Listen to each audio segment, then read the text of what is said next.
Tonight on Prime Business, 250 bolts and nuts stolen at the Tema in Pakadan railway line even before its completion. We'll hear from Minister for Railways as he warns of consequences. Law will catch on any single citizens that make an attempt. We've realized some of the bolts had already been removed. And Bank of Ghana reiterates commitment to controlling rate of inflation to stabilize the economy. The rains and then the temperature combination, I think the forecast is for the food situation to improve as we move into September. My name is Beverly Broohm. Let's start off with commodities.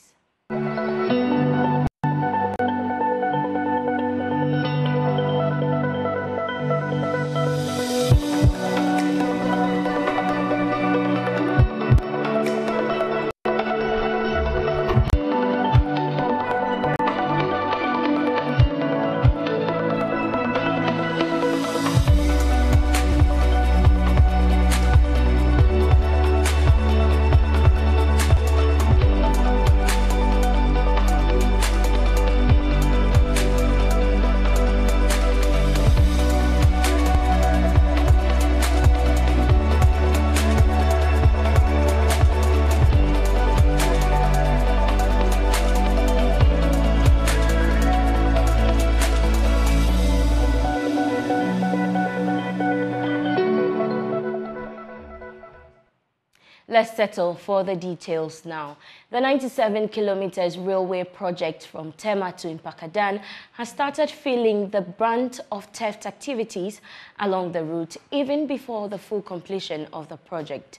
According to Railway Development Minister John Peter Mewu, about 250 of bolts and nuts used in the fittings for the tracks have been stolen by unknown persons around the Tema Harbour to Afienya area. He described the situation as disappointing considering the levels of investment going into the project. Here's more in the following report. The Tema to Mpakadan Railway is on schedule to be completed by the end of this year as the first railway project linking the Volta region. Even before work is fully completed, the Ministry of Railways Development has received reports of some theft activities on the line which are likely to slow work. On a tour to inspect the road bridge across the Volta Lake, Railways Minister John Peter Mewu expressed disappointment about the happenings on the railway tracks. To start pilfering, I don't think it's going to help us as a country. So this is just an appeal, to all Ghanaians. But the law will catch on any single citizens that make an attempt. We've realized some of the bolts had already been removed, the bolts and nuts, and this cannot be acceptable at all. The minister also led his team together with the contractors Afcons Infrastructure Limited to plant about 100 trees along the various railway stations on the route at Afienya and Doyumu. John Peter Mewu expressed satisfaction about the progress of work on the line, which is about 90% complete. Very much impressed about the quality of work. There has been a bit of delay, as you know yourself, because of the COVID. But they managed to live up to schedule, and I'm very much impressed about what they've done. I think this is the first ever railway bridge that we are witnessing in this country under His Excellency Nana Addo Dankwa Akufo-Addo. And you can all see the work being done. I'm extremely happy. We're hoping that by the end of the year, we should be seeing a practical completion. The Tema Mpakadan Railway is part of the Ghana-Burkina Faso Railway Interconnectivity Project, partly funded by the Government of Ghana and the Export and Import Bank of India. Here is Project Manager Anil Kumar Patel assuring that everything is on course. The project is going well. We have laid tracks from 0 to 68, Pong Town. We are doing trials with our vehicles from Tema to Pong. Today also we drove at 80 kmph. And after we lay the tracks on this bridge, we will reach up to kilometer 94, which is almost 95% of the overall project. Then what's left is the Pakadam railhead. There also work is going on. We expect it to finish by December. So for passenger running, we are ready to start the train trials. We are installing signals, and we'll start the trials with signal next month, July. So it will take around 1 or 2 months to, streamline everything, all turnout signals, training, and then we'll be fit for running a train. The entire project is costing about $447 million.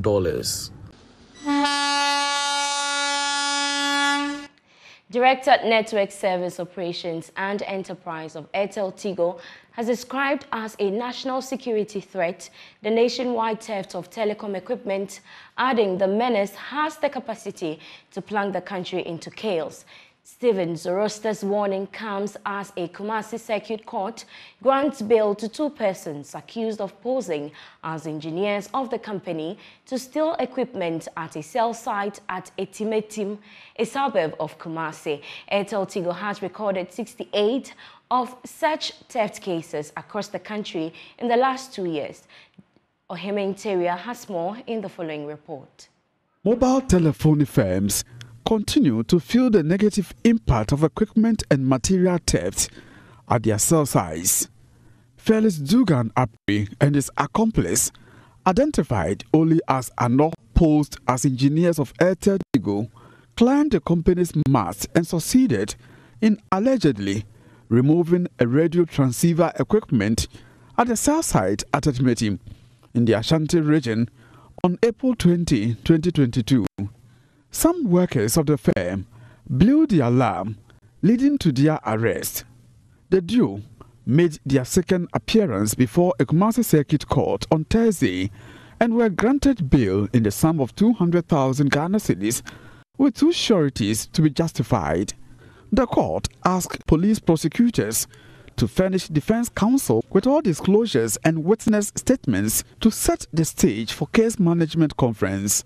Director, Network Service Operations and Enterprise at Airtel Tigo, Stephen Zoroaster, bemoaned the frequency at which installations of telcos have come under attack. Since August 2020, we have had 68 cases, 68 theft cases where they go and they scatter everything, sometimes everything in our cabinets. We need to replace all the equipment stolen, and that takes money. Sometimes they need to be manufactured by the original equipment manufacturers. And all this takes time to get done. And imagine the impact on the people whilst these services are still down. We are providing like Airtel Tigo money as a service. We are providing voice service. We are providing enterprise service to businesses. Now, when these cases happen, what it means is that all the businesses, all the people within the locality or within the specific area where the theft impacted, all the services go down. And sometimes it takes days and even weeks to get the services restored, depending on the items that were stolen. So the impact is on the economy, the impact is on national security due to the activities of these unscrupulous Ghanaians. Hearing resumes on July 12, 2022. From Kumasi, for Joy News, Ohime Interior reporting. Away from that, regardless of the hike in inflation rate in recent months, the Bank of Ghana is optimistic prices of goods and services will come down in the coming days. According to the Director of Research at the Bank of Ghana, Dr.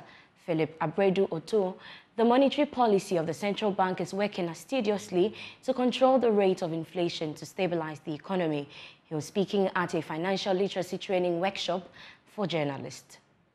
Increases in transportation fares and rising food prices pushed the rate of inflation to 27.6% in May 2022, up from 23.6% in April 2022. Ghana's central bank is bullish about the prospect of achieving a lower inflation rate. Speaking to Joy Business at a capacity building for journalists, Dr. Philip Abredu-Oto, Director of Research at the Bank of Ghana, explained that the current range will aid in bumper harvest in the agri sector, reducing food prices, while the central bank's monetary policy will work to improve the non-food sector situation. It's a marginal slowdown, but if you recall, I think the governor did indicate at his press conference that we are expecting inflation to peak somewhere around June, July. Yes, the latest numbers also came in a little bit strong, almost equivalent to what we saw in April. But I think the numbers will come down. It cannot continue forever. Monetary policy will begin to work. I think luckily our discussions with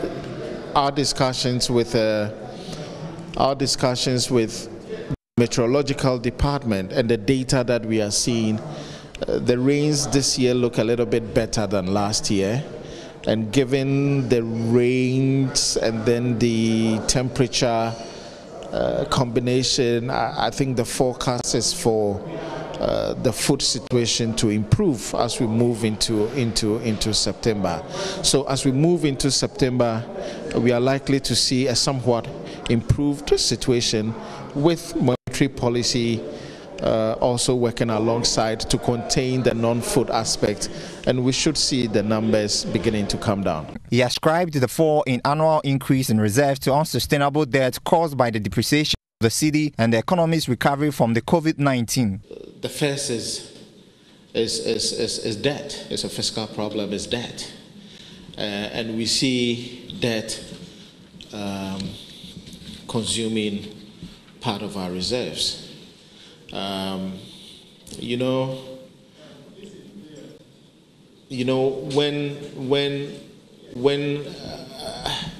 you hear these rating agencies talk about debt sustainability concerns, I think this is where the problem is, and this is where you begin to see fiscal policy infuse monetary policy. So the debt problem, when government has to service its debt, government normally will provide the central bank with cedis, and then we then will rely on our reserves to make settlement. So when debt reaches unsustainable levels and the debt is mounting, because you've had a depreciating currency. The theme for the Financial Literacy Training Workshop for Journalists is Sustaining the Recovery, the Role of the Journalist in Building Confidence. Shareholders of EcoBank Ghana have approved 62 pesos per share dividend for the 2021 financial year at the bank's annual general meeting today. Managing Director of EcoBank Ghana, Daniel Saki, attributed the good financial performance of the bank to its primary role of focusing on customer service. The following report has more. The bank recorded a profit before tax of 894 million cedis, representing a growth of 14%. Total revenue also went up by 10% to 2 billion cedis. Managing Director of EcoBank Ghana, Dan Saki, explains the reason behind the bank's sterling performance. The growth in total revenue was driven mainly by increases in both funded and non-funded income. Our net interest income was up to 1.5 billion, an increase of 24%, whilst our fees and commissions income was up to 318 million, also showing an increase of 14%. The above was supported by growth also in our volume of earning assets, which were funded by our strong deposit base. We thank our shareholders, our customers, and our other stakeholders who continue to confide their business to the bank, as shown by our increasing deposit base, and we are grateful for the confidence that they have reposed in the bank. EcoBank continues to maintain our robust risk management posture to ensure that we continue to work to maintain and improve our asset quality.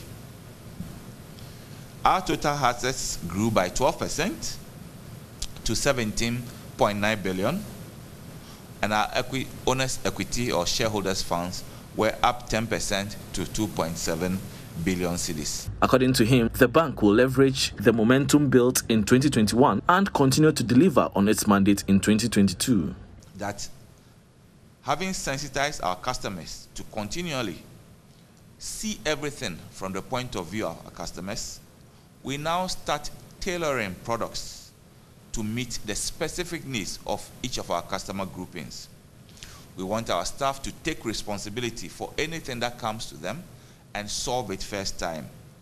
We want to be able to ensure that any time that a customer comes into contact with the bank, any issue that he raises is resolved at the first point of contact, and that escalations beyond the first point of contact are kept to the barest minimum. The market closed the week recording a year-to-date loss of 8.52% as a record sold gainer. Trading volumes also dropped by 76.97% week on week. Our regular guest, Patrick Edemagama, who is head of trading and business development at Republic Securities, is here to share some perspectives. Edem, what accounted for the drop in trade volumes? Seeing that there is increasing demand for the fixed income market, so investors are looking towards the booming fixed income market as yields continue to rise in that market. So very few trades are happening in the stock market. So what should we expect for next week? Well, for next week, we should expect activities to rise slightly in MTN, Access, and Enterprise Group. Because for MTN, we are beginning to see demand mount as the stock is still trading below 1 cedi. And then for next week, on the 16th of June, we expect dividend payments. So investors are likely to reinvest their dividends into the stock. For Access Bank and EGL, their ex-dividend dates are approaching. So we expect investors interested in dividends to buy into those stocks next week or stand to lose the dividend for last year. Thank you so much, Patrick. That was Patrick Edemagama, who is head of trading at Republic Securities. Away from that, as part of the tree planting day, the Ministry for Communication and Digitalization has joined other ministries and government agencies to plant trees to complement the massive drive to plant 5 million trees in the country as part of nationwide campaign to save depleting forest reserves. A Deputy Minister of Communication and Digitalization, Ama Poma Boateng, spoke to Joy Business. From our cars to our homes to what we study with or what we work with, we use all these electronic gadgets. And these electronic gadgets, the resources that are used to build these electronic gadgets are raw materials that are derived from where we have our forests. So cutting down of trees or replacing them is one of the areas that we're very, very interested in. If you take, for example, electronic waste, we know that from gold to silver to plastics, all these components make up the gadgets that we use. And once trees are cut, that means we are getting our resources in manufacturing these gadgets. But we need to replace them. And in replacing them, our focus is on the electronic waste, whether to recycle or to do the tree planting. And for us, we are doing both. We will continue to create the awareness for all of us to know that once we live the digital lives, whether we work, learn, or play, we need to replace these raw materials that are being used for these electronic or digital equipment. Small and medium-scale enterprises in the Ashanti region have been urged to adopt green concept in growing their business. With depleting and limited natural resources, business harnessing renewable and eco-friendly resources would facilitate their restoration. This is the advice from the head of SMEs and business banking at CalBank, Daniel Apia. He was speaking at Green Business Clinic held in Kumasi. Here is more in the following report. As part of efforts to nurture and grow SMEs and corporate businesses in Ghana, the CalBank PLC and Focus One Media have been meeting with some corporate businesses in the Ashanti region. The stakeholder meeting was to educate and promote the adoption of an eco-conscious business environment using energy-efficient and renewable resources. The initiative is in line with the national agenda of reducing carbon emission. Daniel Apia is head of SME and business banking at CalBank. SMEs, as we all keep on saying, are the engine of growth for any economy. And they are the ones who do a lot more in our economy. They produce more. They do a lot of production. And when you come to a place like Kumasi, how many big corporates do you find around? You find about 90% of businesses being SMEs. SMEs also complain about costs of doing business.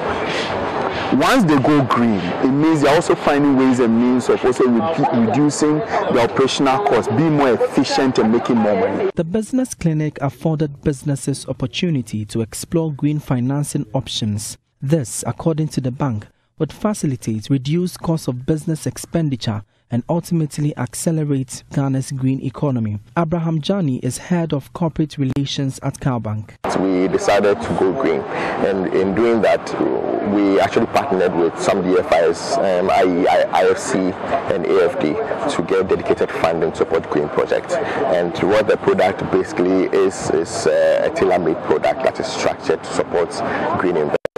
So from renewable energy project to energy efficiency project, or even general projects that would have environmental impact, we support that.